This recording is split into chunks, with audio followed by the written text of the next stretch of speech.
Bonjour, moi c'est Julie, je suis développeuse chez Kamae depuis début d'année 2023. J'ai rejoint Kamae parce que ça m'a tout de suite plu de faire un produit, on est là pour apprendre en s'amusant.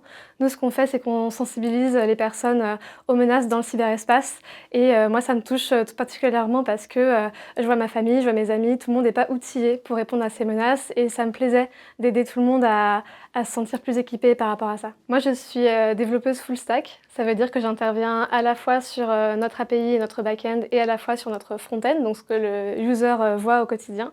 Mes tâches, c'est de développer des nouvelles features pour enrichir tout le cyberdojo, que ce soit des mini-jeux, que ce soit un accès au phishing, ce genre de choses, et aussi de résoudre des bugs au quotidien qui vont émerger, puis même au-delà de concevoir avec toute l'équipe les nouvelles idées, les nouvelles features qui vont s'ajouter dans le futur, de les designer, de les réfléchir et de les développer. Ce qui m'a marqué avec Kamae dès l'onboarding, c'est que je me sentais hyper accompagnée dans le process, c'était vraiment très clair.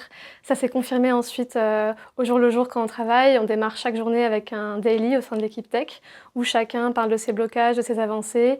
On a aussi la semaine qui est rythmée par un dojo day où tout le monde se réunit. On fait des espèces de masterclass le mercredi pour faire des points techniques, des points plus d'organisation.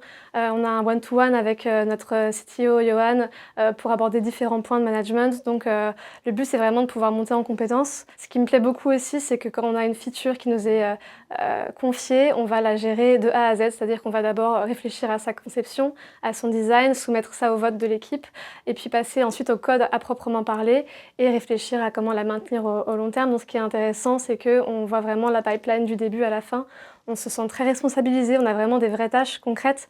On voit qu'elles sont ensuite démontrées à des clients et on nous fait les retours derrière sur l'appel client qui a peut-être déclenché des ventes. Donc c'est très satisfaisant de voir concrètement ce qu'on fait et comment ça s'applique dans la boîte. Une petite anecdote de ça, par exemple, une de mes premières features que j'ai développées, elle a été démontrée en démo client et ça a beaucoup plu. Donc c'était tout de suite très concret, ce que j'avais fait était réellement transformé en une action concrète qui a déclenché une vente, donc c'était super satisfaisant.